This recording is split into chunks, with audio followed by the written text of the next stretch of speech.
Hey everybody, and welcome to another edition of the Endcast, and this one will be for preseason week 4. I'm your host, Orange, and with me this time is Gomo, and only Gomo. Only me. Only you. So yeah, it's just gonna be us for this episode here. Byrne was not able to join us, neither were any of the other staff. Surprise, surprise. Just think of it like any other week Yeah. when we're doing our casting. You can pretend Byrne is here, he's just being really, really quiet. How do you say that, Burn? Yeah, seriously, dude. What the fuck is wrong with you? Anyway. Alright, so the first thing we're gonna hop into, by the way, welcome everyone, is just a quick overview of the matches from preseason week 4. Now we're not gonna spend too much time on these because the majority of this endcast is going to be focused on things these teams did going into this first trimester. So, as you all know, we take a break between every trimester to have teams make changes, whether that's just like the disables on their characters or support types or the free limiters or anything like that. You can make those changes. You can swap who's in your inactive bench, etc. So, yeah. But before we get into that, obviously we'll be doing a quick overview of last week. So first up is actually our match. Jin at Kakashi, yeah. And before we get into that too, I'll be just fully transparent. I don't really remember much of these weeks anymore because it's about 3 weeks It's been since a this few happened. weeks. So to be yeah. honest, it's gonna be very pretty rough in terms of like what I remember. Yeah. So just keep that in mind. And this isn't really the focus again of this week. So yeah. So we figured we kind of run through it quickly. So yeah. Jin at Kakashi. Kakashi won this match, and I just remember a lot of aggression coming from them. Specifically from the team. Did they use the Team 7 team? I'm pretty sure. Yeah. They did. I think they took out. I think they took out our first lineup. I think, and our second one took them out. But yeah. Hey, Naruto was ulting again. Yeah. Yeah. Woo! Woohoo! Didn't do anything to him, but he ulted again. Yeah. Yeah. But yeah. But yeah, it was good. Very back and forth. Came down to a final. Both final lineups. That's I think true. Kakashi took the win with about a little over half a bar. Yeah, Their final that sounds bar, about right. Yeah. Bad. Yeah. I mean, it was closer than I thought it would have been initially because of how bad that first round really was for us. But like, I don't know, we still managed to do okay, and even though we didn't win, it's preseason. It doesn't really matter. It's all about data, Yeah. I was happy we got to our last lineup and we got a full 3 rounds. Yeah, same here. So, next we have Kurenai at Stone, and this is actually Stone's first win. Now, I do remember this one pretty clearly, just because of how excited I was about it, because it was very intense, and it's so intense. Your shoulders are tense. So it was very intense, very fast paced. It was one of the faster matches from this week, but Stone did really, really well. I think it still went to 3 rounds, but it was very fast. And was the data in for Stone? Yes, he was. He was in. I believe he started. They just wanted to try to get him out of the way. And I think that's also reason for Stone's decision going into week 1, which we'll get into. Yeah, we'll get into that. But yeah, he wasn't really. I mean, it's the same problem that Data had last season. He likes to stay out on the field, and if he is not doing a good job, then he's just kind of wasting everything. Yeah, which is unfortunate because I remember seasons past, Didar was a force. Yeah, and back then it's like you built around that idea that that one character would be out, and apparently that's something you still have to do for Data. So it's not that easy to do anymore, and unfortunately, that didn't really work out for Stone so well. But on the other hand, their other lineup just completely made a huge comeback against Kurenai.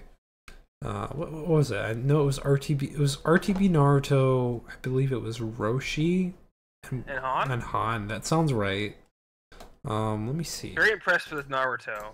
Roshi was looking yeah. pretty good. Han was good, but again, even in terms of both Narutos so far, like even Hokage's Naruto, both of them have been really looking very solid. Oh yeah, Like, Roshi was benched. So it was oh, actually never mind. the first one was Datara and Onoki, and the second one was Han, RTB Naruto, and Onoki.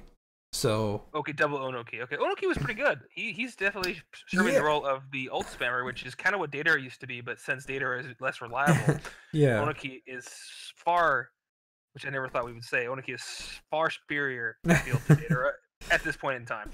yeah, he is very ult spammy, and that's why I was kind of like, you remember we were discussing that in the preseason week 3 endcast, in our prediction section, where I was like, I was kind of worried because Onoki being an ult spammer, I didn't think he would really have the chance to shine with Datara, and that was definitely true. He didn't get to do anything. But in the second lineup, he was much better. Because whenever he was out, he was throwing ults. Whenever RTB Naruto was out, he was being super aggressive and spamming his tilt. And Han is Han. He's just good all around. And yeah, just a very strong lineup there from Stone, for sure. As for Kurenai, still the aggressive team that apparently that they can be now, which is really cool. Because in the past, I always, tended to think of them as only being really capable of getting super aggressive with like Shippuden Kiba and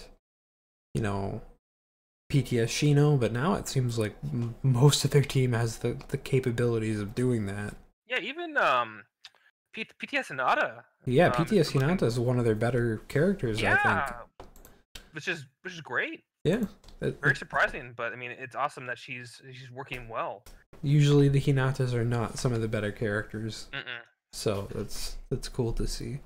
But yeah, no, that was a really good match. Probably one of my favorites from this week. And next up, we have Sand at Akatsuki, and Akatsuki taking L on this one. The only thing I remember really about this match, no, I guess I remember a little bit more about it. Well, Sand did better this week because they used Suitgara, and I think Suitgara, for whatever reason, seems to function better than the other variation that they tried. So that's that. You said, and Sand won, right? Yes, Sand won this one. So that was interesting. They got to finally use PTS Tamari. That was really cool. And she did, like, I don't know the exact number of ults, but she did a fair bit of ults, and that was really cool to see. I think she connected with some tilts too. Oh yeah, definitely. I believe she actually won the match with the tilt. Wouldn't surprise me. That's a really awesome. But yeah, more experimentation from Akatsuki.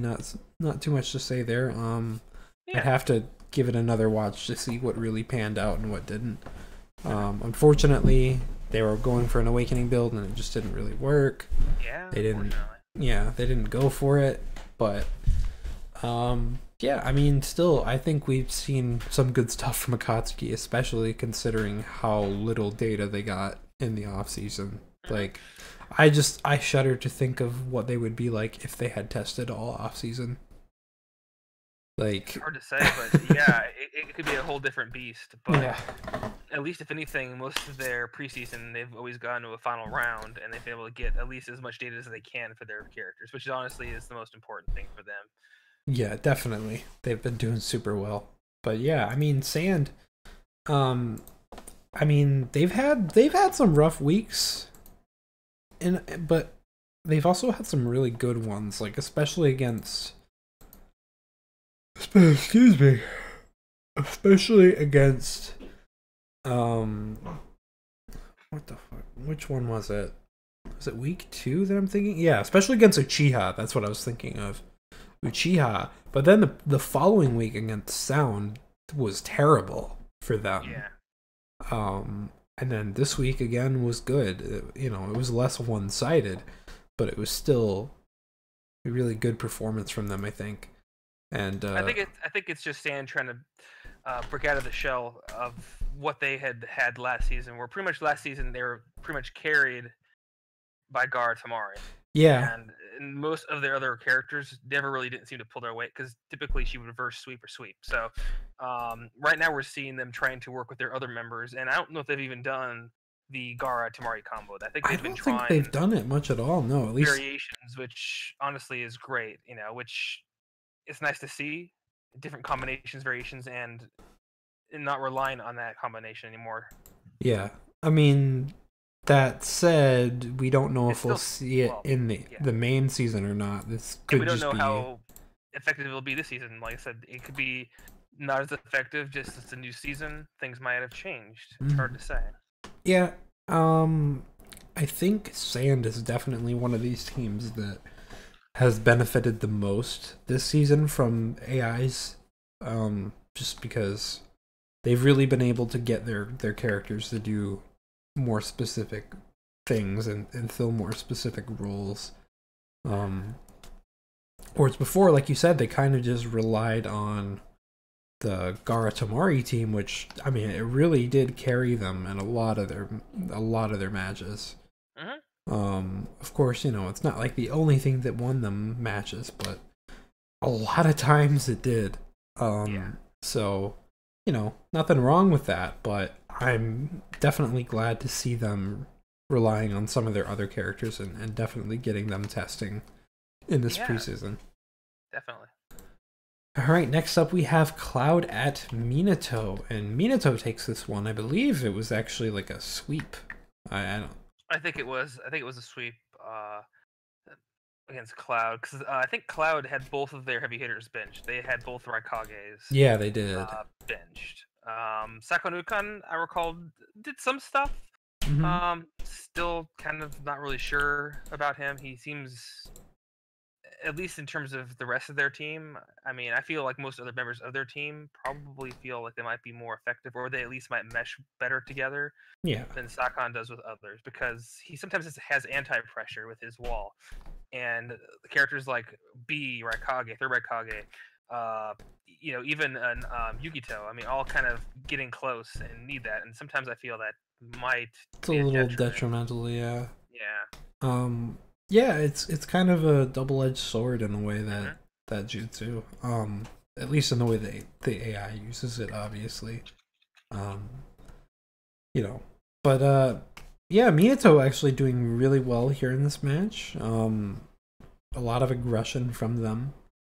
And I'm happy to see them getting some wins here in preseason, because I believe they only got 2, including this match. So, that's good. It's good to see that they didn't go 1-3. 2-2 is still better, for sure. We went 2-2. So yeah. But yeah, no, this is another really fast-paced match. Obviously, it was over quite quick as Minato swept, and that I'm not sure if I'm more impressed with Minato or I'm more about Cloud just not using their better characters. I'd be interested to see how this match would have turned out if they had used their Raikages, but maybe we'll see that in the actual match in week 15? Yeah, week 15. So at the end of the season. That'll be the true test. Yeah. All right, and so next up we have Hokage at Asuma. Asuma took this one. They didn't use the double Choji team. I'd say that gave them the win. Yeah, well, and a huge factor for them was Kakuzu's awakening, I remember. Yep, that's true too. He awakened and did stuff. Yeah, I mean, Hokage was actually, if I remember, they're actually really trying to do some damage to him in his awakening, but he was just not having it. And just a lot of aggression, a lot of pressure from him in awakening, and I'm glad to see awakenings, helping out some teams, even if they're not helping out every team, they can at least incentivize the teams that haven't really messed with it yet to look into it. Especially when you get destroyed by Awakening yourself. At least they don't feel like the detriments that they were last season. Yeah, definitely. All right. And next up we have Guy at Uchiha, and Uchiha took the win here. I believe their only win in this preseason, as well as... of all teams, I would have not thought Uchiha would have been one of those, considering last season the polar opposite occurred where they were undefeated in preseason. Yeah, so I mean that's really cool to see them get a win here.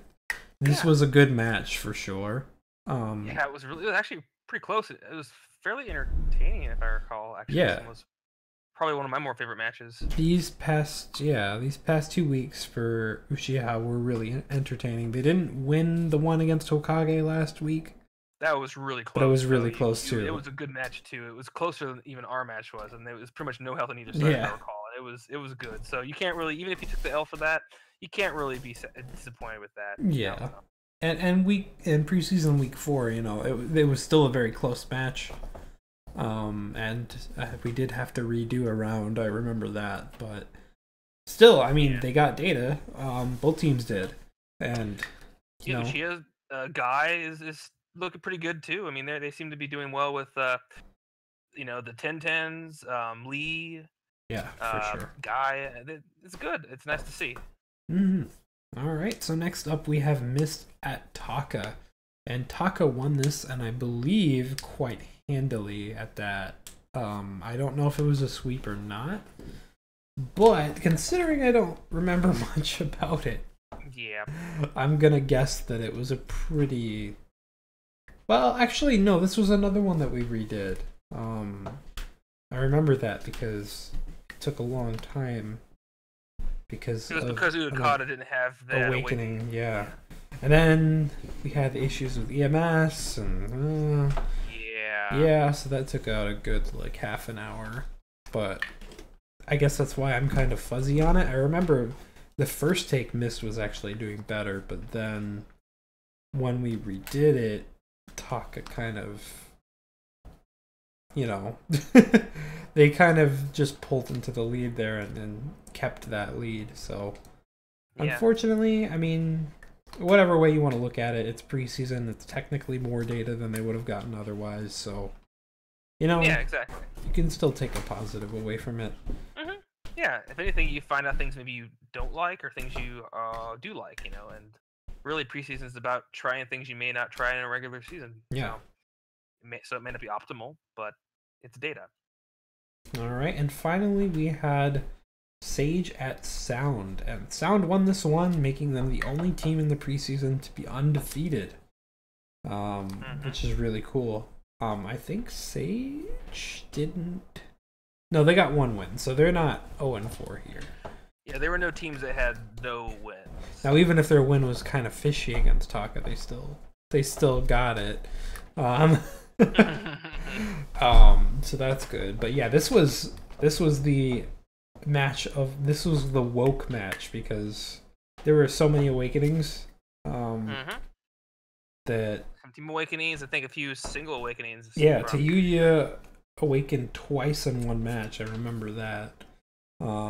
Which is, in my opinion, I think that's why Sound won, because of the regenerator actually really helping sustain the team through that awakening. Yeah. So that was really cool. I'm glad to see Sound being such a threat. Unfortunately for Sage, they're still struggling a little bit. I can see that they're getting their stuff together. This match, I mean, even though they lost, I felt like it came pretty close. Not as close as some of the other matches, mind you, but still, it was good. It was entertaining for sure, and I think Sage did just fine. So hopefully they can get some momentum going into the main season and do well there. All right, so that is it for that section. Next, I guess we're gonna do Endcast questions. I know we have a few of those. Yeah, we do. I think we got 3. Yeah, 3 with multiple questions Yeah. in 2 of them, I think. So, okay. So you want to take this first one here? Oh, sure. Okay. Now this is again something we've already kind of looked at and discussed Yeah. with the staff already. So Yeah, this is not our first time seeing this. mhm. Definitely not. Okay. So, Sin asks, my one and only question is a doozy and something I think should be talked about in several places. Here on the Discord, in the staff chats, and in PMs for me to clarify a lot of it. Lately, since the Fall of Pain's moveset mod, the Discord has been aflame with moveset mods and talks of character mods. This gave Little Cinna the horrible idea of a community-funded and community-voted league fund. This would be used several-fold. It would use to pay modders to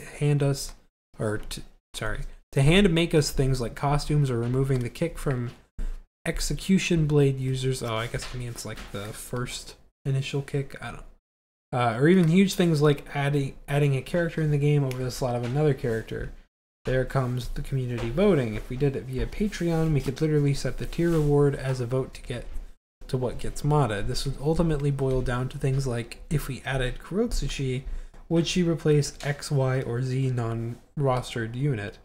And the vote would end there, and any balance decisions would lay with the staff as they should always. My thinking behind this is even if, me, can do a lot of these things, or Burn or whoever, none of us really have the time, and asking someone to work with us side by side as a favor is ultimately a pipe dream. So paying them is the only way we can get things made well, in a timely fashion without impeding our more busy folks. I'm not under any delusions where I think any of the staff will say anything concrete in this anytime soon, but I want to put the idea in everyone's head because it honestly needs a lot more thought than I can give it solo, and it all boils down to crowdfunding, so that could work out great or horribly. Our audience has many folks who are either young or don't have a stable income. I realize this, but I also know that many people would probably say $10 towards the health of the league. Why not? And there's a select few people who would put some hard bills on the line for this league and their friends in it. A lot can go wrong, chargebacks are a thing, and they come out of your pocket, which is scary, but we are also amazingly tight-knit, small community, so I think that with a lot of minds on this, we can find something that works for everyone. This was long and not really a question, so I guess my question is, will you, instead of saying no without getting the end of this ridiculous post, let it sit in your minds and discuss it? Okay, so Burn's not here. Yeah. And to be clear, like Gomel said before, we discussed this at length in the staff chat. So we have definitely already gone over this question. This was something that Sin kind of proposed to me while I was doing that modding stream, so I was aware of it, that he was going to do something with that kind of post. And I guess the big thing, well, there are multiple reasons why, unfortunately, I don't think that this can be a thing. But I don't want to be the only one talking here. What are some of your opinions, Komal? I'm just gonna go ahead and put you on the spot. I mean, it's a nice idea. And I think in a larger like setting, possibly if there was even a lot of, I guess, large support, something that wasn't like a niche, like you said, more possible. But even still, I don't really know to what extent could be done that couldn't already be or hasn't done already. Because again, moveset mods are really hard to balance around. Like just for example, with I think you mentioned the pain one, that it causes so much backlog. It causes so much processes. Well, to yeah, run on it top of adds everything else. so many It effects. adds so much effects, and having multiple ones in there, especially just with the way the game is currently, it's just not cohesive to having something like that. The closest thing I could think of would be just costumes, things like that, things that don't actually require processes. That could be something at some point in the future, I think. But in terms of like actually adding new characters and moveset mods, I just don't. As much as I would love that, yeah, it would be great, but it would probably kind of really slow down and possibly even affect the overall balance of the league, which honestly, that is with all the changes going on this season, it's already starting to see balance overall Yeah. from when we, with all the stuff, plus with AIs now. So really, throwing something else like that in there, who knows what that could do, and it would just kind of ruin the delicate balance, I think, already. So costumes would be something maybe at some point in the future, way down the line, if there's enough people that support the idea. But honestly, other than that, I don't really see mods in terms of like characters and Yeah. such. And that's really the big thing. Well, I mean, I already said there's multiple things, but one of the bigger things about this is that stuff like moveset mods, they're not easy to consider because there's a lot of things that go into them, like you were saying. They have to be lightweight enough to be able to run with more than 4 characters on screen at once. And if you consider what that pain moveset mod looked like compared to some of the other mods, they're gonna have to be really, really tame to even work at all in the context of our league, because that pain mod was only working with 2-man teams. And that is something that we cannot get around no matter what. If it was, then this would be more considered, but there's also the problem of replacing characters. No matter what, that's not something that I or any of the other staff want to do. Unless it is literally like, maybe like a character like Guru or something that is just, he technically has a different file, but he's, he is a different character. With the same moveset as Toby, but he has like a different stats and his own AI and everything. And maybe, but just like with DBZ League, we don't want to reduce options for teams that have these options of these characters, especially since now with AIs, even characters like PTS Choji, who we never thought would see the light of day, is actually on Asuma's main roster. Exactly. So, because of the changes, so you can't discount any character now. Yeah, and I mean, like, the only thing I would really consider getting more modded movesets for is adding more options to teams that don't have any, like Stone. You brought up Kurotsushi, and that is one of the moveset mods I would have loved to have, because it gives Stone more than 5 options for characters. However, I think it was PTS Choji that it replaced, or another PTS character. Yeah, it was. I can't remember which PTS character, but it might have been Choji. Yeah. Usually in the context of these moveset mods, they replace characters that are not used much online. And that is a completely different, kind of situation as it is compared to Naruto League. And unfortunately, I don't think that there's multiple reasons why it's not possible. And I guess my final one that I would jump into is, unfortunately, I don't think that we're a big enough community to pull something like this off.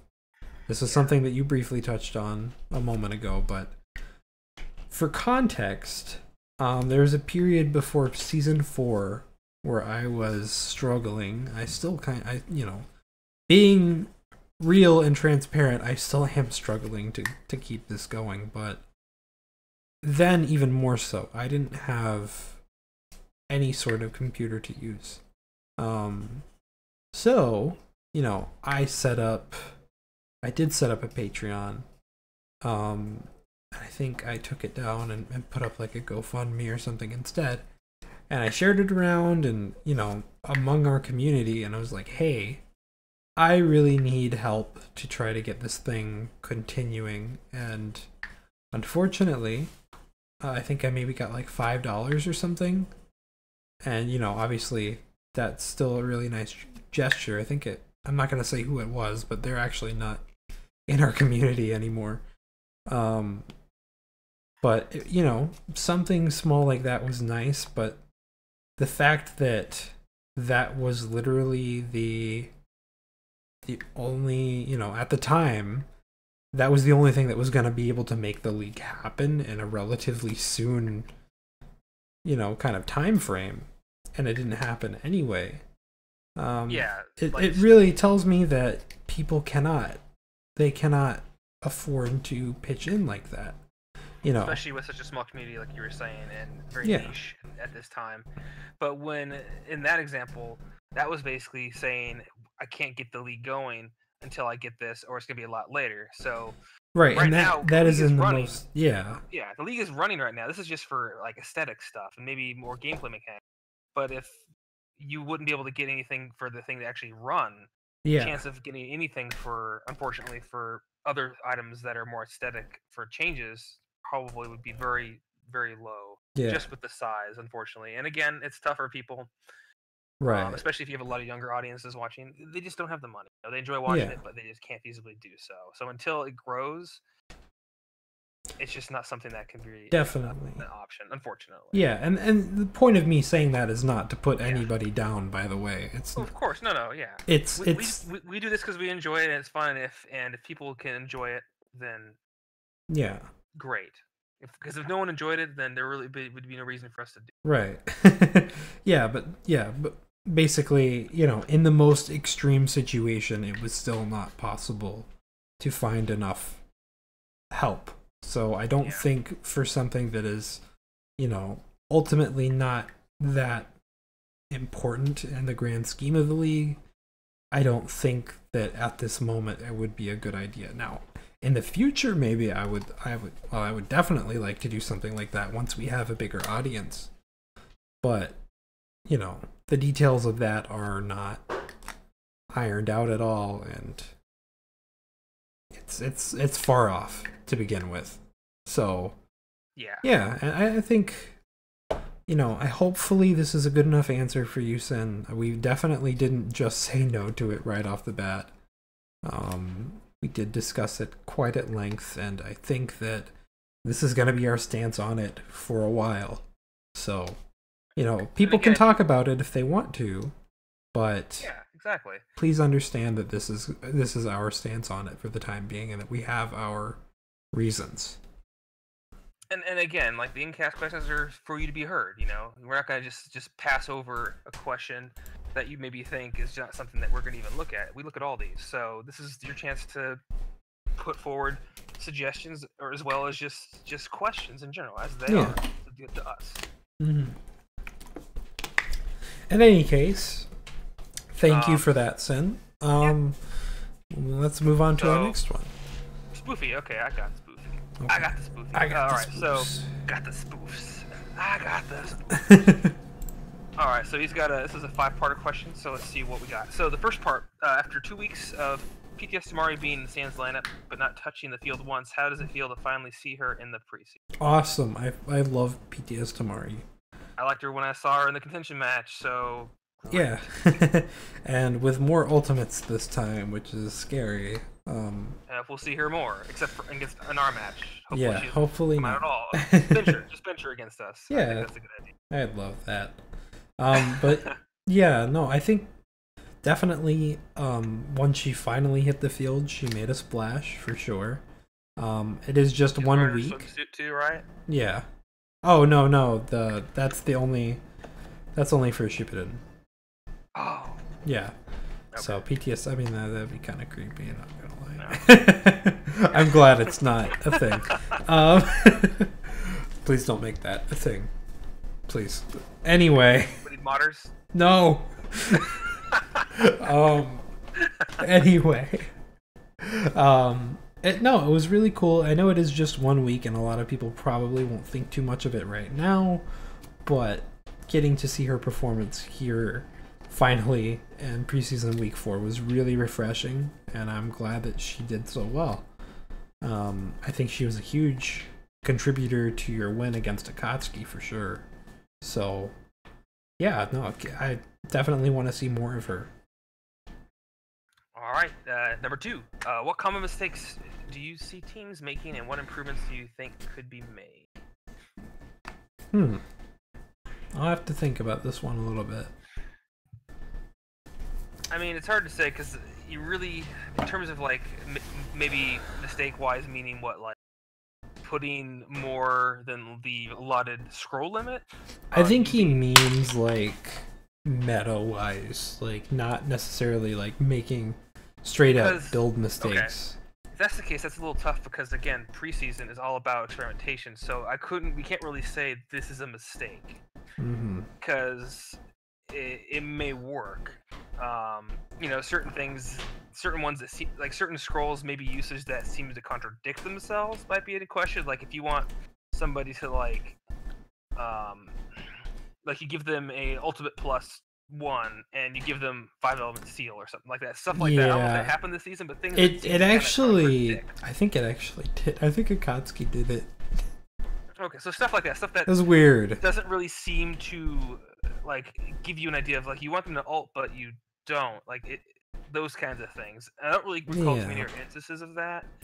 But nothing really stands out other than that in terms of being like looking at it and saying, "Oh, this looks horrible," you know. Yeah, the only time I would say something like that is if it was in the main season and a team kept trying to do one specific thing and it just was not working for them, and they continued trying to do said thing, then I would say, okay, well, this is, you know, this kind of idea is clearly not working. There needs to be a change here of some sort for them to start doing better. And, you know, it's not always clear what that will be, but once you see the problem is there, it's easy to just kind of identify it. And I don't think it's, like you said, I don't think it's an easy question to really be answered here in preseason, because in preseason you can kind of just do whatever you want, and it's fine. So, I mean... There is one that comes to mind now that I'm thinking about it. What? Donzo. Don't have him in your lineup. Yeah, Donzo. Just remove him. That's a mistake. He's a mistake. Just remove him. There you go. Good. You've done it. Okay, cool. Next question. Next part of this question. By the way, Spoofy, feel free to ask this question, like, once we're maybe, like, halfway through the main season or something like that, and I'm sure we'll actually have... the first trimester, even. I mean, yeah, we'll probably have a real answer for you then. Yeah, exactly. So, what are your thoughts about ranged fighters right now? There are some, like Shino and Tuyuya, that have shown to be really threatening. But then there's others like Deidara who have shown to struggle and be a team's problem child. Well, I definitely think that there are many new things that we introduced this season that really kind of counter ranged users, and you know, we're specifically meant to do that because I am of the mind that they were entirely too strong last season. And I mean, it's hard to say because Shino and Tuyuya are definitely standouts. And you're right, Deidara has been lackluster, and I mean, Tenten's been okay. She hasn't really shown too much, but I don't really have a solid opinion on her yet. Utakata, I don't really have a solid opinion on him yet either. So it's kind of hard for me to judge here. I think that... Oh, go ahead. Depending on the supports and who you use and what you have, like, based on, like, you know, what you build with the scrolls, it just really depends on what you're going for. I mean, they can be really good in situations. I feel if you have a ranged character on a smaller map, maybe something you maybe would want to consider benching because they don't have the distance. So I think it's more situational. I think ranged fighters become a little more situational in terms of where you're at with some of these options that you have at your disposal. And certain ranged characters tend to stay out longer sometimes, which can either be a positive or a negative. And those are things you have to discover and figure out on your own, because no matter how good a ranged character can be, if they don't work well with their supports, then they're just going to keep on eating ultimates, jutsus, combos, and it's just going to not do well. They're very different. Ranged characters, it's apparent that their AI works in a very different way. It's, you know, obviously that comes down to just how the AI is laid out and stuff, but it's also, you know, about the tools that they have and you know, their kind of their tendencies. And to be honest, some of that is not something you can really change or determine And sometimes, you know, characters, regardless if they're gonna be range characters or not, you know, are gonna be problem children. And I think it's just kind of easier to generalize because that pool of characters is so small. But you know, it's not like that pool is gonna get any bigger. So yeah, I mean, I think they're definitely some of the harder characters to build around, but if you can get them to work, they're definitely huge assets to a team. And I think that if you have a good one, you're pretty set, like in most situations, because a lot of characters react differently to ranged characters than any other character. Yep, they'll hang back and they'll just sub. They'll do things that they just would not normally do. And again, another strong one is, of course, Tamari. I mean, she was, again, a huge part of Sand. They just could not get close to her, and when they would, she'd back off, and she would continue just wasting their subs and just wear them down. Yeah, for sure. And I think, you know, overall, ranged characters have been nerfed. Just because of all the things we've done. We haven't allowed them to be on large stages. We lowered their overall chakra dash speed, so for forward and backward chakra dashes. You know, things like that. And we did give them a free pack rat, so that's nice. But, like, you know, there's a lot of things. Obviously, a lot of the melee-oriented scrolls are just direct counters to them. Especially stuff like Crippling Pursuit and stuff. But, that being said, there is a change, a small change that we made that I'll get into a little bit later, that I think will benefit them slightly, just because of it'll make the matches longer, slightly. So, I mean, it gives them more opportunity for poking and things like that, but we'll get into that a little bit later. But as of right now, I think they're very finicky kind of characters, and definitely not the kind of character you want to, like, unless you really have them figured out, not the kind of character you want to bet on in most cases, because things can go very wrong or very right with them. And I think, you know, Shino and Tayuya right now seem to be exceptions to that, but you never know. They could have their matches where they just don't do what they're intended to do. I know Tayuya was very prone to that last season, and while AIs are a thing now, you know, who's to say that, you know, her Doki placement isn't as good as it is one match to another match, and so she doesn't, you know, or she doesn't use her Dokis as much in one match as she does in another match, and she just isn't able to defend herself as much. You know, these things are, ranged characters are very gimmicky in a way, and it's just like, if those gimmicks don't work, then they're kind of screwed in a lot of cases. But if you can get them to work, then they're pretty devastating. Spent entirely too long on that question. No, you're good. You do you. Okay. So, question 4. Which characters are you sad didn't get to see more of in the preseason? Now, I can tell you, Sakura. Road to Boruto Sakura. Oh, yeah. Who Shige's free agent was. We did not see her much, and I was disappointed because I liked, even though they lost the match that she was in, I was liking what I was seeing from her, and I was sad they never used her again. Yeah. By the way, speaking of Tamari, fucking Tamari.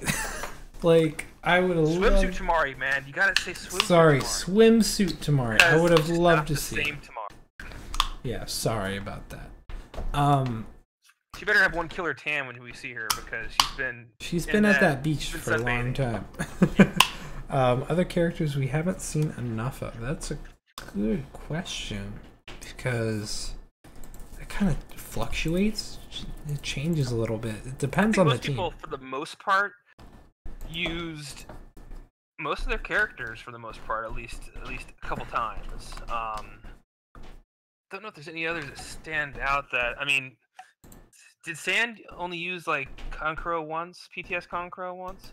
I think he only got to come out like once or twice. Yeah, something like that. So something like that maybe would have been kind of cool too. You didn't get to see him much either. Yeah. But I'm surprised at how little Haku we saw, actually. I feel like that's a good one, I Because feel like he's still recovering from last season. He doesn't. He still has those flashbacks, and he just. I don't blame him. Trauma. It's hopefully he will get sorted out come week 1. So. Yeah. Another character I'm thinking, has Kakashi not? I feel like Kakashi hasn't used PTS Sakura much. You're right. Yeah. You're right. So my first one still stands, Sakura. Right, Sakura in general. For younger variations. So. Yeah.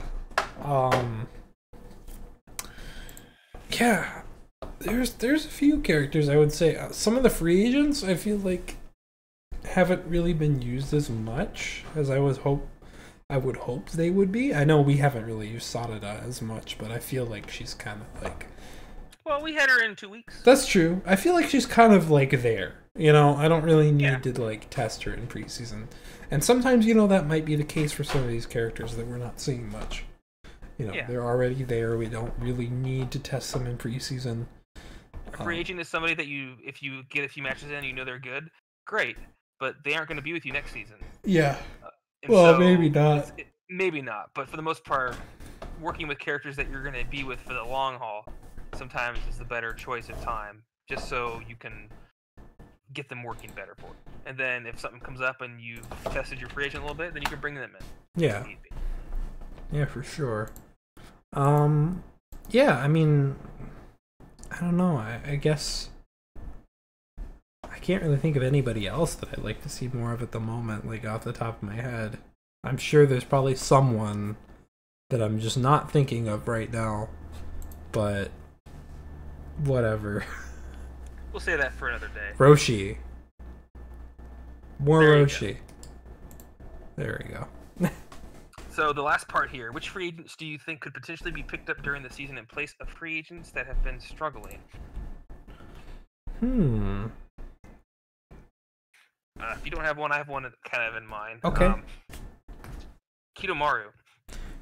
Ooh, yeah, that could be good. No, I don't even think anybody even looked into him at all. No, I think they just kind of forgot he was there, but a pretty solid ranged fighter, and I feel the only reason he did well enough on Stone for a little bit last season, but I feel the detriment was having 2 ranged fighters on their team, and sharing it with Datara really kind of messed him up a lot. Yeah.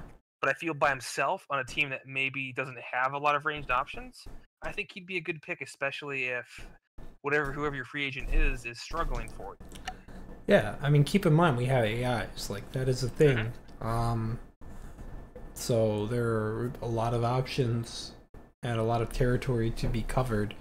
Now, granted, that is a gamble, getting a free agent, but there's no prior data, you're really taking a chance on. Yeah. Other free agents that could be picked up. It's a good question, and for some reason the forum isn't loading for me, so I can't see. Yeah, same here. Hanabi's another one I think could work well too. Yeah, that could be cool. Really picked her up at all, looked at her really, but she could be good. She got good support. Hyuga. So I mean, she's got definitely some benefits. She's pretty quick as well.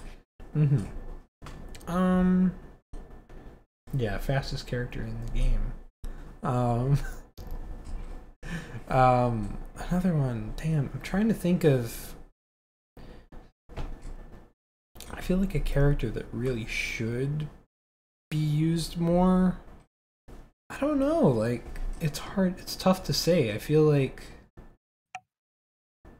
it's hard for these characters to come to mind because there's just so many of them. I mean, obviously, I'd like to see some of the new characters used, but that's a gamble. And I'm trying to think of obvious people, but all the Jinchurikis are taken. Pretty much every Uchiha is taken, ever. So I really wish I could answer this, but I don't know. Let me see. Can you think of anybody?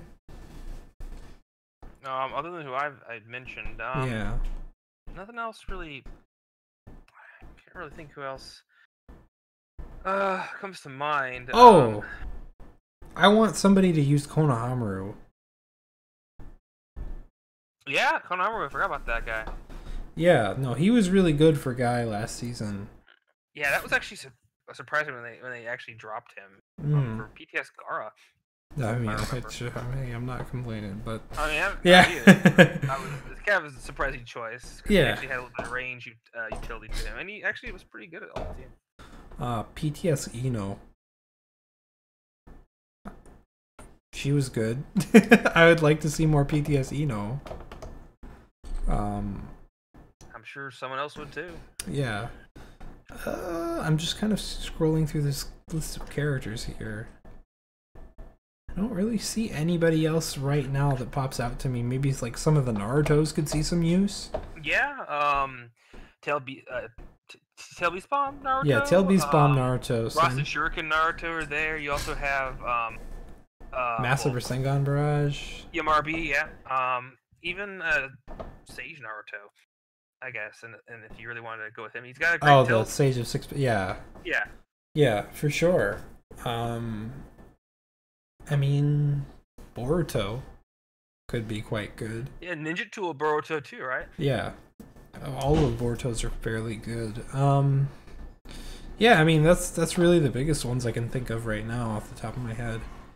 But I'm sure that there's more that I'm just not thinking of right now because there's a lot. So, yeah. Next. So that's it from Spoofy. Thank you again, Spoofy, for those questions. Dude. Thanks. The last question here is from MumijiBot. So a few questions to kick off the cast. Preseason.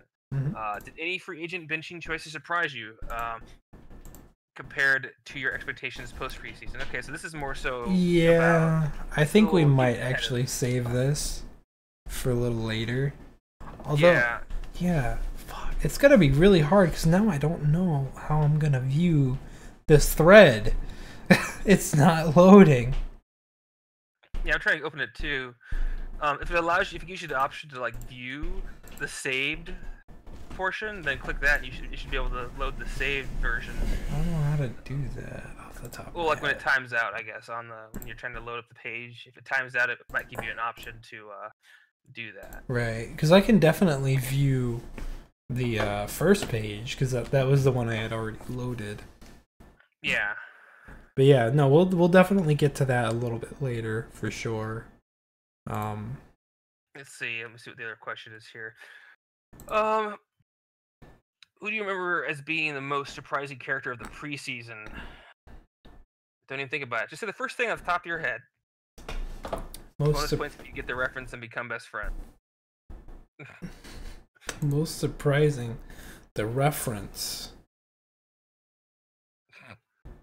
I'm trying. That's tough because Stone's Naruto. Okay. Because he didn't really know much about him, and he actually started to do really well. And Hokage's Naruto actually has been really impressive. I'm just trying to get what his reference is. Yeah, I don't know that. I ain't gonna even try. I am not on that page. I'm sorry, man. I'm in a different headspace right now. We don't get the points. I'm sorry, dude. I wish I did, but it's been like 3 weeks since I did anything league related.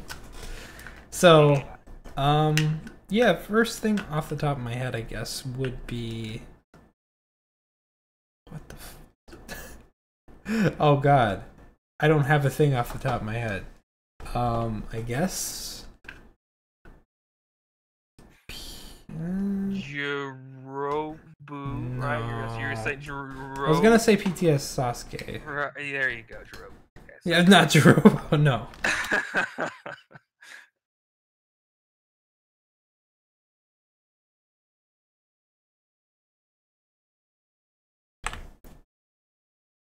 All right. Anyway, sorry about that. I had to do something real quick. That's fine. So, you good? I'll go to the next part. Yeah, we can go to the next part. So the next part, I guess, talks to schedule-related questions. Looking over just the schedule, do you have any teams you expect to have a really good early season? Good question. Really good early season. Let's see. Team schedule. That's a good way to see. Really good early season. Yikes. Well, nobody in Kage has easy opponents to start with. Um, Nobody in Jonin has easy opponents to start with. I guess there's nobody that's like an easy opponent, but I mean like Kage and Jonin are both mainly facing each other for the beginning. Yeah. I would say probably. I would say Sand could have a pretty good first few weeks because they're first up. They're up against Sage. I don't know if Sage really handles like range very well. Same thing with Guy. They have them next week after them, and then they have a divisional with Stone, which could be really interesting. Then they have us. And then it's Taka, Kakashi's Mist. Okay, so it's a little bit more rough from there, but they have their first 3 weeks aren't that bad looking. Like Stone, even though that's a divisional, I would say Sand and Stone are around the same level. Just how I view them at the moment. Yeah. I don't know, because it's like all these teams have gotten a lot stronger, so it's like I can't make assumptions. It's really hard to say just because this isn't like we have like 2 or 3 seasons of everything on the system here. Yeah. And teams have kind of there's the higher teams and the lower teams. It's really you don't really have that same like things you find in like DBZ League, for example, where like certain teams just generally have had are maybe I guess considered typically a little weaker than others just based on their previous season's performances. Yeah. Teams you would expect to win or teams that you see in a schedule thinking this is gonna be tough. Yeah, I feel like Chunin Division on the whole seems like it has like a little bit of more lenient of like early matches. Just because it mainly seems to be matched up with Genin Division early on. No, I mean we have some strong teams in Genin Division, but it seems like they're more matched up with teams that are about their level, even but I don't know, like you said, it's really hard to say at the moment. But I would just say generally Chunin and Genin Division, more so Chunin Division would probably have like a little bit probably better of an early season. And then I guess kind of segue into that, which of the upcoming divisionals are you most excited for? Does this count our own? I mean, if it does, it's pretty obvious. But yeah, let's say make it no. a little more difficult, not our own. Okay, not our own. Definitely Sound at Taka looks very interesting. As well as Uchiha Akatsuki, all of the Edge.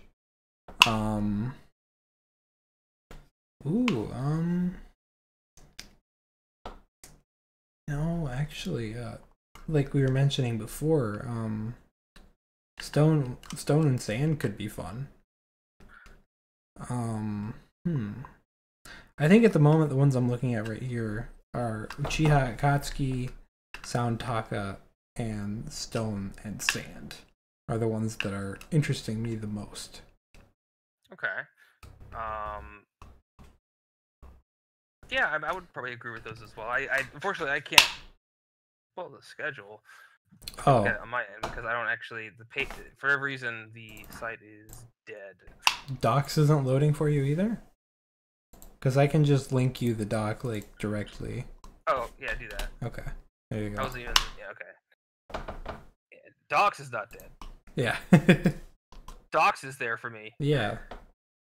All right, so take a quick look at this.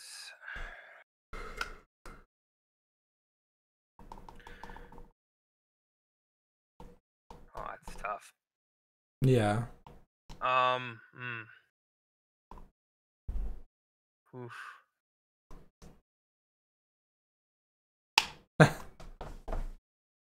Oh man. God. Geez, maybe Minato and Kurenai. That might be something that'd be maybe pretty good. Oh yeah, week 8. Yeah. Yeah, week 8. Yeah, you said Sound Uchiha also, right? Sound. No, I said Sound Taka. Okay. Well, Sound Uchiha might be Sound that'll be Uchiha could be later, cool. and at that point, possibly Uchiha maybe far improved, and Sound may still be very strong. So that could be a really good It could be. divisional. That could be really good. Yeah, I guess if we're looking at later ones here, Asuma Minato could be really interesting. Yeah, that could be too. So there are a lot of and a lot of these will also, of course, be depending on how well these teams do, and then Hokage Sand would be really cool because that was the season 2 grand finals was Hokage versus Sand. Oh, that would be neat, actually. Yeah. And a lot of these actually are in like week 13. Yeah. So that's exciting. There you go. Yeah. All right. So I think that's all of our questions. I can't really check to see if we got any more, unfortunately. Nope. So we'll just say that is it, and we'll save the rest for for next time. Oh man, this site going down is kind of like messing this up.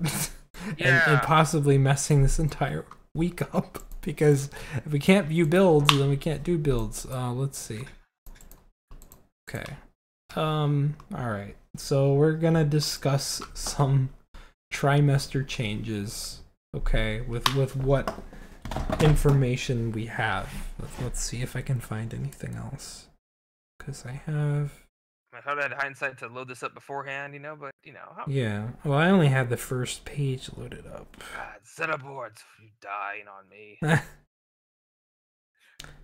Okay, let's see. I do have a page loaded up on my phone. Let's see if it's page 1 or 2. This is really awkward.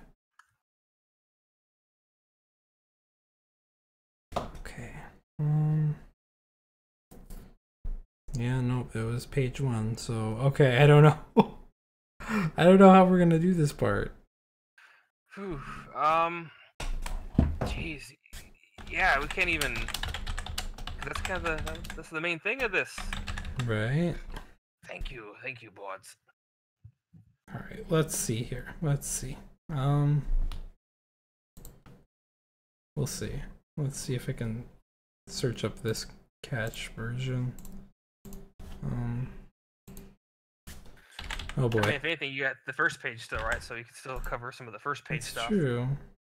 At least maybe by the time we finish that, then maybe we'll be up again. Okay.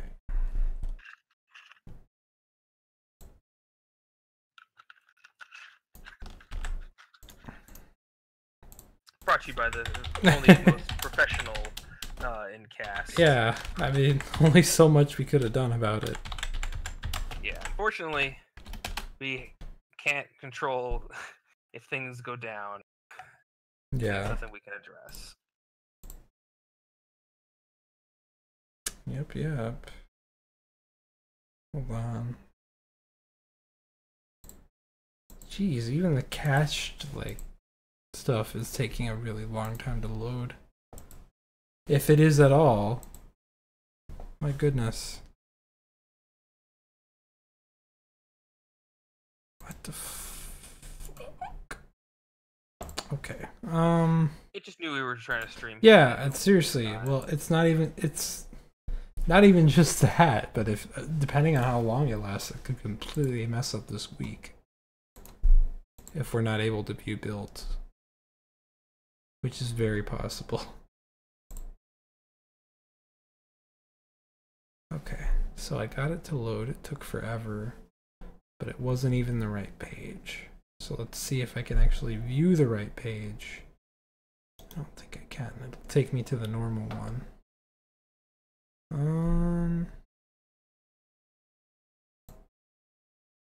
Cool.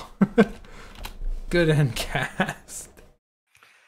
Oh, I mean, we could, I guess, maybe discuss the matches for this week. Sure, let's do that for now. Just go into that, and then after we do that, then we can check one last time and be like, okay, is this a thing? All right. So first up is our match, Akatsuki at Jin. So that'll be fun. Yeah, and for those that don't recall, this is basically the first episode or the first match of the first of last we. season, Oh week yeah. one. Yeah, that's Or interesting. Holy crap. it was Akatsuki that we were against, That's and weird. yeah, no, weird. But in of course celebration of that moment, we are also starting with the same lineup that we So used yeah, against them. Yeah, so that'll be interesting. Unfortunately, we can't look at their builds, but you know, I um, know. I think I remember looking. I think they had Mecha Naruto and Nagato, and then I think Pain Konan Nagato. Uh, yeah, I think that's what they had. Because I know they used Nagato twice. yeah, yeah, that's true. I think that they had benched Toby. I think that's who they left Toby out. and a free agent benched Sasori. Oh, I'm okay. pretty sure. Well, geez, well, let's just jump. Okay. But yeah, so that's what they A did. bit surprising about the Sasori. I thought he wasn't doing too bad. In some of the matches that we saw with him, definitely doing better than I would have given him credit for initially. Yeah, So, but I guess it's interesting. really hard to discount the other members because really all the other members on their team do pretty well. I mean, Toby's been doing good. Conan, Pain when we've seen him, Right. um, Mecha Naruto when we've seen him. Yeah, Um, they seem pretty solid. yeah. So But I mean, as for predictions, I think we're both obviously gonna want to side with our team, but I don't know. Akatsuki actually kind of scares me because of their ult spam potential with Konan and Nagato, and I think that it could and be. if there's one week that the Wild Ride will be in effect, I'm pretty sure Oh, of course, it would be it'll be ours. against us. Yeah. Yeah. Wouldn't that just be the biggest slap in the face? Yeah, he doesn't do it when we ask him to, and then when we're not wanting him to, he's gonna go crazy. Yeah, of course he will. All right. So next up we have Sound at Kurenai. This is actually that's gonna be it. These teams are strong. Holy Ooh, crap! boy, Sound of Kurenai. Yeah, this almost. If Kurenai had won week 4, this would be 2 undefeated preseason teams fighting each other. So I mean that was really close to being a thing, but still, even so, this is still a undefeated team versus a practically undefeated team. yeah. Wow. We can't look at. Unfortunately, we can't really look at what the lineups were and who their benches are. Unfortunately, but based on just, I mean, again, it's hard to discount Sound just because they did go undefeated and they seem pretty solid. Tuya, I'm pretty sure she's in. I would imagine Tuya is in there. Oh yeah, for I don't sure. see why she wouldn't be, and I guess it just depends on really her awakening. Like if she's able to awaken like she has with the regenerator, and they're able to keep the pressure and just able to just out sustain Kurenai, I could see Sound taking it just like they had in some of their other matches in the preseason. Yeah, for sure. Should be a very interesting match. Unfortunately, yeah, like you said, we can't really look at anything, but like, I mean, just going off of base knowledge, this should be a very interesting kind of match, and especially depending on who, I guess if Shino versus Tayuya happens, that'll be interesting. I'm not sure if it is going to though. So, yeah, I don't know. It's hard for me to say. I might actually go with Kurenai on this one, just because they have been very powerful, and you know, if Sound doesn't get some of their specific gimmicks to work, they could have a harder time. Yes, of course. So, especially against a team that's like that just doesn't let up like Kurenai does. So true. Yeah, And they've shown to be pretty aggressive, considering that Kurenai was able to take out Guy in the melee. Yeah, which is that should impressive. About speak for itself. Yeah. Mm-hmm. All right. Next up, we have Asuma at Uchiha. Should be another interesting one. That it is interesting to note here that this is Uchiha's home, so a very small stage. Um, and that could be quite the slugfest. I mean, Asuma is a pretty melee heavy team, I would say. I don't think I don't see the small map really affecting Asuma much. Because again, they're very melee heavy, and a lot of their stuff, works well within that close quarters. Possibly might not give chances if they have Kakuzu in. He might not have chances to awaken. That's true. Small map. And Uchiha coming off of 2 pretty strong weeks in the preseason are looking pretty strong, and I feel they're starting to get things together. And the pressure that they can push out with just their fireballs and everything else Uchiha. Yeah. I don't know. I think maybe I'll go with Uchiha just mainly because I know Asuma and some of the matches they've had, they've done well when Kakuzu's been in there and he's been able to awaken. That's been pretty impressive. But since there's not going to be able to have much time to do so, I feel like maybe Uchiha might be able to kind of out pressure the pressure that maybe Asuma can put against. Right. I would say that if they do have Kakuzu in, I would probably give Uchiha an edge. But if they don't...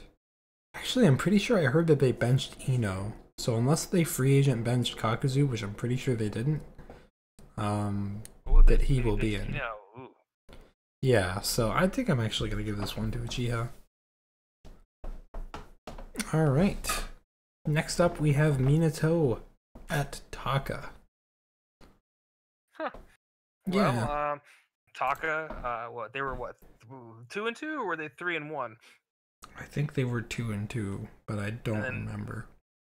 And I know Minato was 3-1, I think, right? Or are they also 2? I think they might have been both. Hold on, let me check. Taka 1. Okay, 1-1.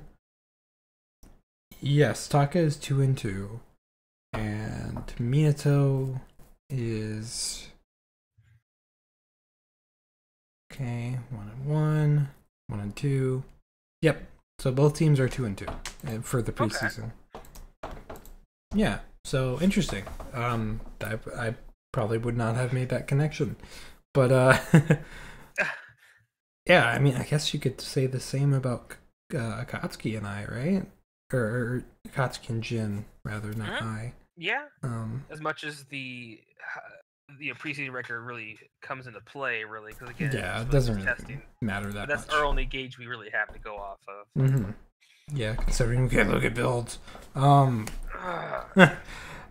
So Minato Taka should be pretty interesting. I'm not sure. This is Taka's map too. Taka's map is fairly small, although I think it's the same size as Minato's.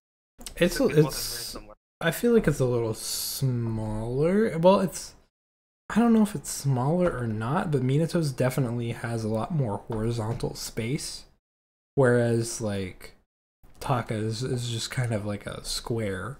Minato's is more like a rectangle. So I feel like Taka's actually might even be smaller. Okay, I gotcha. I mean, just from what we've seen so far, and just how insane Taka can be with just some of the assets they have at their disposal. Yeah. With Minato, they've had some good performances. I think their Kakashi Obito team swept, right? Yes. And that's been a pretty strong team for them. Other than that, I don't know. I think Kid Kakashi's been okay. I don't know. Yamato, he's been doing well for them as well, but I feel like Taka has some pretty strong characters at their disposal that I feel have really kind of come together, and I think that it might be more in their favor. If that's what I'm trying to get at. Yeah, no, I think Taka definitely has an edge here in this match, just because of certain tools that they have to combat aggression, and it seems like at the moment Minato hasn't found like a huge niche for things that aren't just straight up, melee aggression. Yeah. So I think Taka could definitely use that to their advantage. So I'm a go with Taka. All right. So next up we have Guy at Stone. Stone is home, like I just said. But so they're gonna be going to the Ninja Academy. So yeah, I'm not really sure That's about kind of this one. that's kind of tough Yeah, because both they've been doing pretty well. I mean, I know Stone's had a kind of a little bit of a rough preseason, but I feel like they've started kind of figure things out. Whereas Guy, I think they've been I Guy think was 2 and 2. 2-2. Yeah. So I feel like they're doing well for themselves as well. Jeez, that's that's actually Yeah. tough. I'm not really sure which way to go. Hmm. Yeah. Hmm. I don't know. Yeah. I think maybe I might give an advantage to Guy if they bring Tenten, because she could be. I mean, knowing what we know is that they, don't have Datara. They don't have Yeah, yeah. him. I do remember seeing that. So just seeing that makes me really kind of push a little bit for Stone because I feel Datara was kind of a detriment for them and the matches they did lose. And I Yeah. think without him, I could see them probably doing pretty well. I mean, with Mu, Onoki, Han, Roshi, and Hanzo, right? I think was no. I mean Naruto. Yeah. Uh, that's pretty strong. I mean, not discounting Guy, but I think just that you remind me of Datara. I'm thinking without him in, I kind of lean more towards Stone. Yeah, yeah. No, I would probably. I mean, normally I would say Stone, but I think Guy actually had some really nice matches in the preseason, and I think if they bring a good 10-10, that it could counter a lot of that aggression from Stone. And I mean, while they have good tools to deal with that, I don't know. I think it could prove to be a little too much for them. I'm not sure. Yeah. So, yeah. I'll give my confidence to Jay. Okay. And see how it can do. But again, it could be either way. Yeah. All right. So next up we have Mist at Cloud, and oh boy, this should be an interesting one because either way it would be on an all water map. Yeah. So. Oh man, and for some reason I want to say that I get the feeling that Mist probably binged Haku this week. I have that feeling too. Because I don't think we would get the glorious rematch of Third Raikage and Haku. If I recall correctly, I think they actually used the exact same lineups and builds from preseason week 4. And I don't think he was in that week, so either they benched him or they put him on the inactive bench, which and it makes me sad. Yeah, that would make me sad too. Like, what other joy can we get from these matches if you just take the fun away from them? Yeah, Zhao, what the fuck? You only fight them once in the season, and you're just destroying it right now. Yeah, just ruin the fun. Why don't you? Jeez. Yeah, anti fun, man. Yeah. I thought you were for memes, Zhao. So just for that, I'm gonna go for Cloud. And as proxy, since I'm Orange is +1, I'm also gonna go with him. All right, cool. Match 7. No, no, but being for real though, this should be very interesting because jutsus. I mean, either way, like both of these teams are gonna benefit a lot from this water, but I feel like the difference is that Mist has a lot more projectile water-based jutsus. Which I feel on this big map, probably I would give it more in favor of Mist because there's so much distance. Like Sama could be in the back. It's true. Yagura. Haku. I mean, Haku could be there. Haku, you know. No, he's in spirit. Yeah. Yeah. I mean, of course, you got Dari with his support is not boosted by anything Yeah, on the which map. is weird. Okay, that is super weird to me because that jutsu is literally made of both water and lightning style. So, like, it should get something. It feels like it should just boost itself no matter what you're on, because it boosts itself already with water and light, Oh, damn. right? Yeah, always. Dude.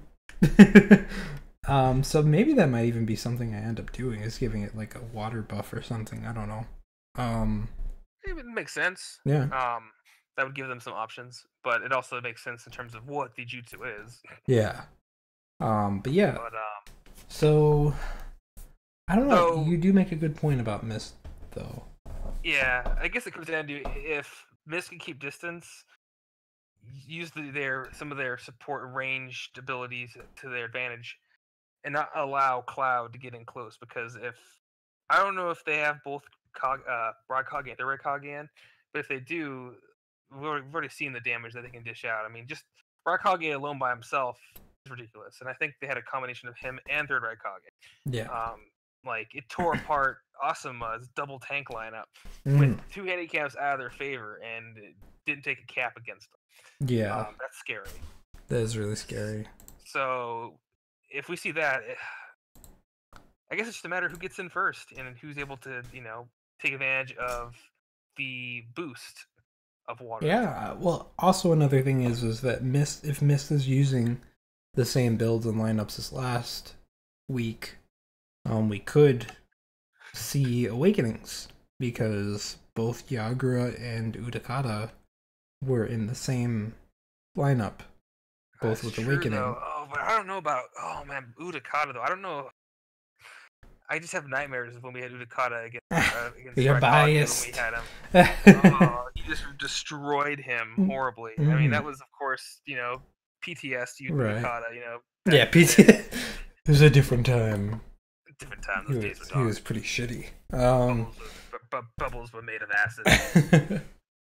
But yeah, if that's the case, though, I maybe even with some of the range advantage that they might have, I almost maybe would give it to Cloud then, based off that. I think, yeah. just because I mean, if Udakata's in, nothing against Udakata, he's has some decent performances, but I don't know how well he can manage against the pressure and the aggression and the damage of either Kage. So I guess it depends on how they build them. yeah, that's true too. I don't know. I would say definitely if they get those Awakenings off, it could be a huge deal. But That's true. that's up to chance. Mhm. So I don't know.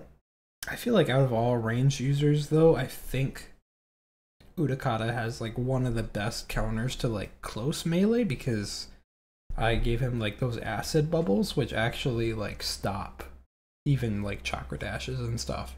So That's true. yeah. I mean, I don't know. I think I'm still gonna stick with Mist here. But I think this could very easily go either way. Really. Yeah, exactly. So yeah. On to match 7, we have Team Kakashi at Team Hokage. Should be an interesting one here. Oh man. And if I recall, I think Kakashi is using Team 7 again in their starting lineup. I recall them doing that. So that's good. Yeah. That's good. Very strong team. I don't know who Hokage has though. I do know that Tsunade is. I think Tsunade is in because they actually FA benched Hiruzen. Right. I And remember think that being Tsunade- discussed earlier. Yeah, so I don't know who's benched, but I think Tsunade is in one of those lineups. Yeah. Huh. And is this at Kakashi's? This is at Hokage's. Oh, okay. I mean, we've seen some of the best performances from Kakashi at Kakashi's map. That's true. Yeah. So I'd be curious to see how they do against Hokage, not at home. If we see the same Hokage that we saw against us. Oh, if we see the Hokage that just wrecked us, then I would probably give it to Hokage. Yeah. because that was well, but then that was also Naruto and Hiruzen. Yeah, So you can't even have that same combination. that's true. So, but still, Naruto, he's still around. Right. If he does what he did there, I mean, that's gonna be tough. But if we see the Kakashi that just Shrek'd Taka, yeah, and God, see, it just that's going off of if either one comes in with. I If they both know. come in at full potential, then We've got too many assumptions. Like, yeah. oh well, can't do anything about it. I'll just go for. Actually, I'll go for Hokage. And I'll go with Kakashi because Hokage beat her ass, so screw that. So. Okay. Sorry, Scotty. I'll just do that, So. Yeah. No hard feelings, but what no hard feelings. All feelings. All right, match 8. We have Stand at Sage. Should be. I don't know. Sage is at home. I don't know who they're using. Sage, free agent bench Danzo. Oh my God! Yes. He's gone. So with that alone, he's Gonzo. He's Gonzo. Gonzo is Gonzo. Oh, thank you. You're welcome. Oh man. So I'm already liking. Yeah, Sage, you got this. Good job. I think Sage has got my vote right now this week. Yeah. I don't even know what the rest of their lineup is. I know. I remember that. I would take this more seriously, but I don't know anything. So Yeah, so like we were hoping to have this be more informative, but unfortunately because the site is down, we don't have anything to go off. Yeah, this is so a again, cool we're sorry endcast. for the way this has turned out. It started off very good and we're kind of just winging it because we have nothing to go off. Yeah. So sorry if you're hoping for the more intellectual stance on this, but tune in next week. Yeah, actually, Ramen Cupcast is a thing too, and I think they might have actually discussed this. So if they did, at least you'll get some opinions on it. There you go. Yeah, I don't know. That's true. So if they did, that'd be great. Then you could actually hear some of the changes. Because again, I remember looking at some of the changes some teams did. Some of them were interesting. Some of the benches that they had were interesting. Yeah. But again, I don't want to just go off of my memory because my memory is not the most reliable source of information.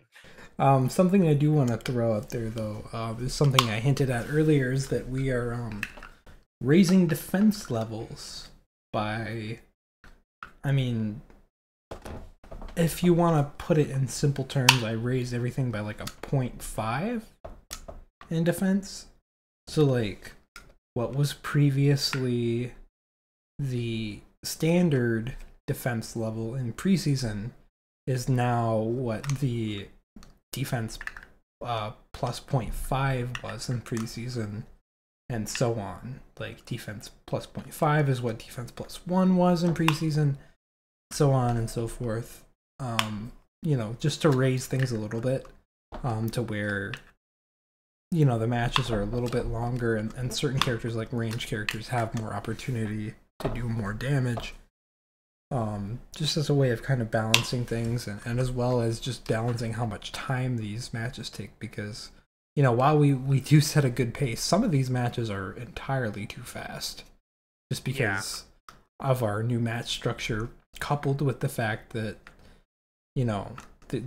that these can go so fast. So this defense level will be a lot closer to what it was for season 4. It won't be exactly the same, but it will be very, very similar. So there you go. So a little buff to ranged characters, because there are a lot of things that you can build to be against them. But overall, it should hopefully make the matches add a little more length to them. Not much more, but a little bit more. And to make it so that you just don't have just such a fast depletion of health. Yeah. So hopefully that will overall make things a little more enjoyable. Oh. I still found everything enjoyable, but I think this might actually kind of give us a nice right in middle ground. Yeah, and something I do have to note alongside this is that since characters will take less damage now, I consequently had to nerf Regenerator. just because that is like a a steady kind of effect. So with the new defense paired with the effect from preseason, it was like I tested it. It was like impossible to do damage to anybody. So it has been nerfed, just to balance it with the defense levels, but it should still be really viable as a scroll. So don't worry about that. So yeah, that's basically it. Unfortunately, we can't give you any more at the moment. But hopefully this was enough. We still hit like an hour and a half, so yeah. If anything, if we get that up and going next week's cast, before we get to that, we can even go into some of the changes that were done for the preseason, just because we couldn't get to it. Yeah, now, so. I'm sure they'll be relevant in some way. Yeah, and even more so when we could actually have a match and then say, okay, this is the changes they made, and this came into play, etc., etc. Yeah. So. Yeah, agreed. So yeah, I think that's about it. Thank you for watching, everyone, and we'll catch you around. Bye-bye. Take care.